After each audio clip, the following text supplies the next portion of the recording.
এক বাটি ময়দা ও তালের রস দিয়ে এই রকম নরম তুলতুলে তালের কেক বানানো যে কত সহজ, এই ভিডিওটি না দেখলে আপনারা জানতেই পারবেন না। কোনো রকম ওভেন ছাড়াই শুধুমাত্র প্রেসার কুকারের মাধ্যমে গ্যাসেই তৈরি করে নিতে পারবেন এই রকম স্পঞ্জি তালের কেক। পাকা তালের সম্পূর্ণ নিরামিষ এই কেকের রেসিপিটি বাড়িতে থাকা সামান্য উপকরণ দিয়েই কিন্তু আপনারা তৈরি করে নিতে পারবেন। তাহলে আর দেরি না করে তালের সিজন থাকতে থাকতে একবার বাড়িতে এই অভিনব রেসিপিটি তৈরি করে সকলের মন জয় করে ফেলুন। নমস্কার, আমি মিলি আর আপনারা দেখছেন মিলিস লিটল কিচেন। আমাদের আজকের রেসিপি তালের কেক। তালের কেক বানানোর জন্য প্রথমেই কড়াইতে দিয়ে দেবেন 1 বাটি বা 2 হাতা মতন তালের রস। এরপর এখানে দিয়ে দেবেন প্রায় 50 গ্রাম মতন চিনি। এরপর তালের রসের সঙ্গে চিনিটা ভালোভাবে মিশিয়ে নেবেন।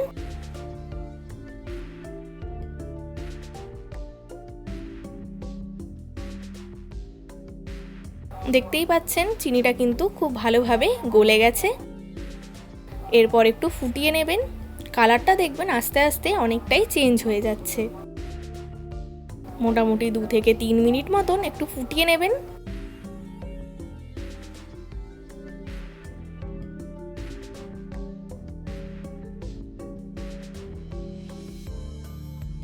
এরপর এখানেই দিয়ে দেবেন প্রায় 50 ml মতন দুধ।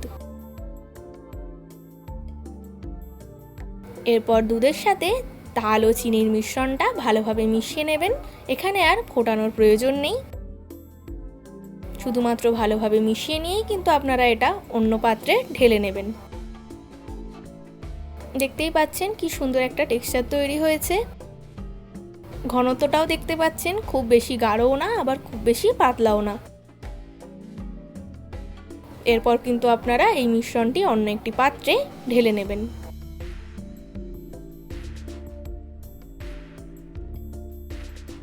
এরপর এরই মধ্যে প্রায় 1 বাটি বা 100 গ্রাম মতন ময়দা এখানে দিয়ে দেবেন।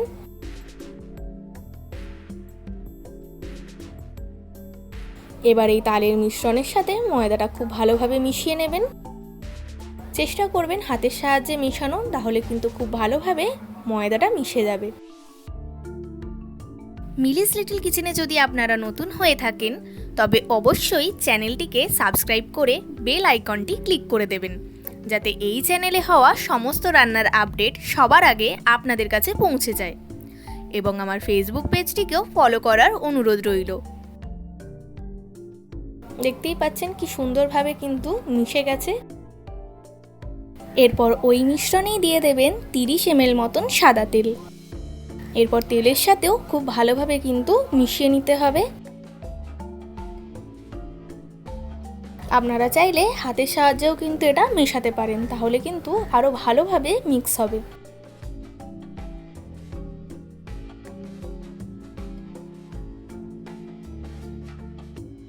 দেখুন মোটামুটি মিক্স হয়ে গেছে। এরপর যদি মনে হয় আপনারা এখানে কিছু পরিমাণ দুধ কিন্তু অ্যাড করে দিতে পারেন। আমার এই মিশ্রণটা একটু শুকনো হয়ে গেছিলো, তাই এখানে আমি হাফ কাপ মতন দুধ অ্যাড করে দিলাম। এরপর সমস্ত উপকরণ কিন্তু হাতের সাহায্যে মিশিয়ে নেওয়াটাই ভালো হবে। দেখুন ঠিক এইভাবে কিন্তু সমস্ত উপকরণগুলো মিশিয়ে নেবেন।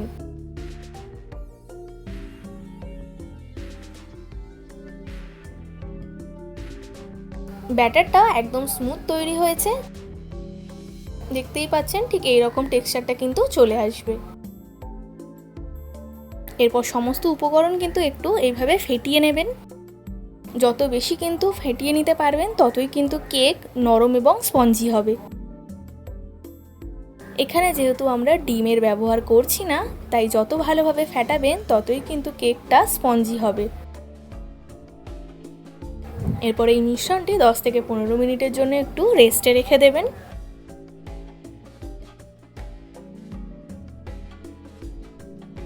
ঠিক সেই সময় কিন্তু নিয়ে নেবেন একটি প্রেসার কুকার আর তার তলায় দিয়ে দেবেন নুন।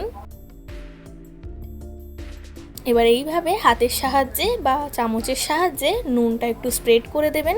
এর ফলে কিন্তু তাপ সমানভাবে ডিস্ট্রিবিউট হবে।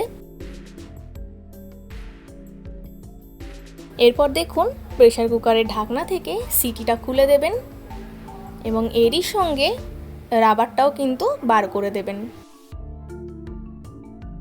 এরপর এইভাবেই কিন্তু প্রেসার কুকারটা আটকে 10 মিনিট মতন মিডিয়াম ফ্লেমে প্রিহিট করে নিতে হবে। এরপর যতক্ষণ প্রিহিট হচ্ছে, কেকের মিশ্রণের মধ্যে 1/2 চামচ দিয়ে দেবেন বেকিং সোডা আর 1.5 চামচ পরিমাণ দিয়ে দেবেন বেকিং পাউডার। এখানে আমি উইকিফিল্ডের বেকিং পাউডারটি ইউজ করছি। এরপর সমস্ত উপকরণ খুব ভালোভাবে কিন্তু মিশিয়ে নেবেন।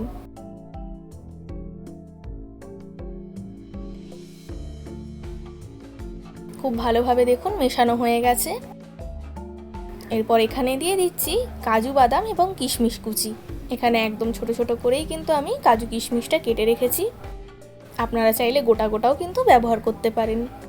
এছাড়া আপনারা চেরি বা খেজুরও কিন্তু ইউজ করতে পারেন। আমি এই রেসিপিটি একদমই সিম্পল রাখার চেষ্টা করেছি, ঘরে থাকা সামান্য উপকরণই আমি এখানে ব্যবহার করেছি। এরপর দেখুন এরকম ছোট ছোট করে অ্যালুমিনিয়ামের ফয়েল কেটে নিয়েছি। এবার একটি ছোট্ট পাত্রে এইভাবে অ্যালুমিনিয়ামের ফয়েলটি বসিয়ে দেবেন। দু সাইড দিয়ে কিন্তু অ্যালুমিনিয়ামের ফয়েলটি এইভাবে বসিয়ে দেবেন। দেখতেই পাচ্ছেন কিভাবে আমি এটা সেট করছি।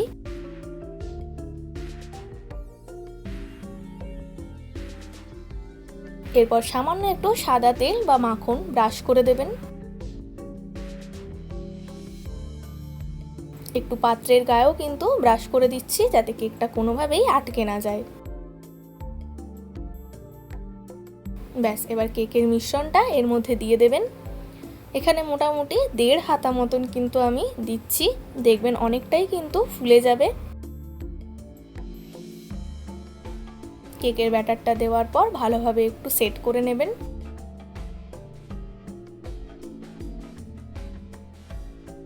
হাতের সাহায্যে একটু এইভাবে ঝাঁকিয়ে নেবেন যাতে কোনো বাবল না থেকে যায়। এরপর ওপর থেকে আরও কিছুটা কাজু কিশমিশ দিয়ে গার্নিশ করে নেবেন।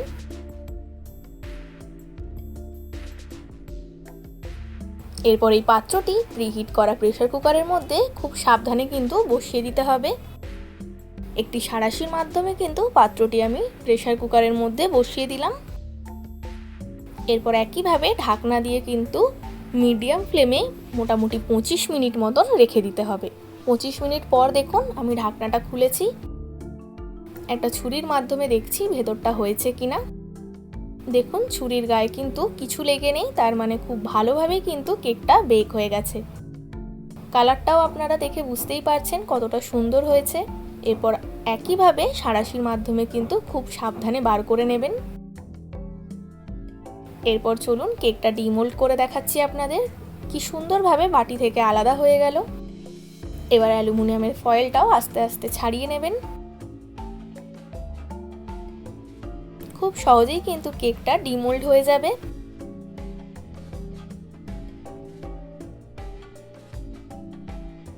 দেখুন কি সুন্দরভাবে অ্যালুমিনিয়ামের ফয়েল থেকে কিন্তু কেকটা আলাদা হয়ে গেল।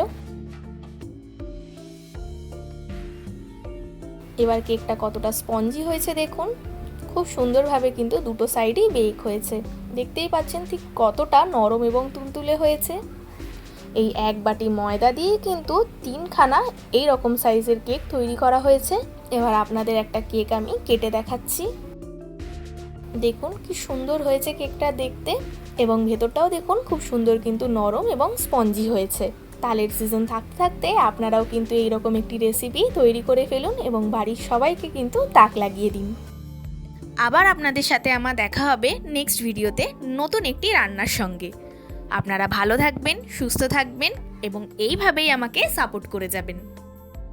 আমার আজকের এই রান্নাটি যদি আপনাদের ভালো লেগে থাকে এবং সহজ বলে মনে হয়ে থাকে, তাহলে অতি অবশ্যই একটি লাইক দিয়ে যাবেন এবং কমেন্ট করে জানাতে কিন্তু ভুলবেন না।